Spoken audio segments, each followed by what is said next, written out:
পশ্চিম আগরতলা থানার অন্তর্গত বিভিন্ন দুর্গাপুজো উদ্যোক্তাদের নিয়ে বৈঠক অনুষ্ঠিত হয় আগরতলায়। এই বৈঠকে উপস্থিত ছিলেন সদর এসডিপিও দেবপ্রসাদ রায়, পশ্চিম আগরতলা থানার ওসি রান্নাপ চ্যাটার্জি সহ অন্যান্যরা। সকলের উপস্থিতিতে এই আয়োজন থেকে বা এই বৈঠক থেকে পুজো উদ্যোক্তাদের বিভিন্ন নির্দেশ দেওয়া হয়েছে। আপনারা প্রত্যেকে জানেন যে জেলা স্তরে হোক, মহকুমা স্তরে হোক কিংবা থানা স্তরে হোক, পুজো আয়োজকদের নিয়ে বৈঠক চলছে। বৈঠক অব্যাহত রয়েছে থানা পুলিশদের, সেদিক থেকে প্রয়োজনীয় নির্দেশও দেওয়া হচ্ছে এবং এই দুর্গাপুজোর কেন্দ্রিক যে নির্দেশাবলী রয়েছে সেই নির্দেশাবলী পালন করতে কঠোর বার্তা দেওয়া হচ্ছে।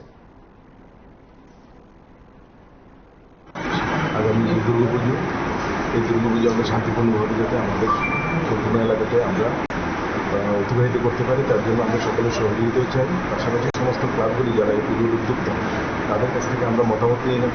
আমাদের সুবিধা অসুবিধা সবটা বিষয় বিবেচনা করে আমাদের যে ডিটেলমেন্ট, মানে যেভাবে আমরা সব জায়গাতে আমাদের নিরাপত্তা রক্ষীরা ডিপ্লয় করা হয়, ওদেরকে সঠিকভাবে ডিপ্লয় করতে পারি। এটা কোনো ধরনের বিশৃঙ্খলা বা বিঘ্ন না ঘটিয়ে আমরা পুজোকে শান্তিপূর্ণভাবে পালন মানে কাটিয়ে উঠতে পারি, সেটাই হচ্ছে আমাদের উদ্দেশ্য। মানে মূলত কী ব্যবস্থা নেওয়া হয়েছে?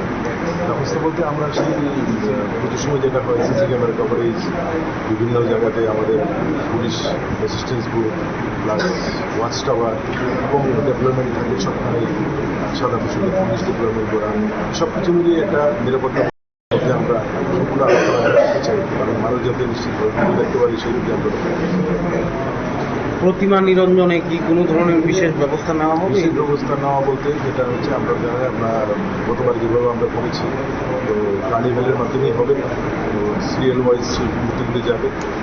তার মধ্যে আমরা কিছু রেস্ট্রিকশন আছে, সাউন্ড সিস্টেম এবং ব্রেকার, এগুলি নিয়ে আলাদাভাবে আমরা মিটিংও করেছি। বিশদভাবে সেটা আলোচনা হয়েছে, ডিএম স্যার নিজে সার্কুলার জারি করেছেন।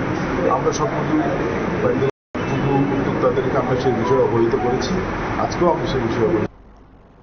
আপনারা শুনলেন সেখানে পুজো আয়োজকদের উদ্দেশ্যে এসডিপিওর বার্তা এবং তার পাশাপাশি বিভিন্ন নির্দেশ রয়েছে, নির্দেশগুলো পালন করার কথাও বলা হচ্ছে।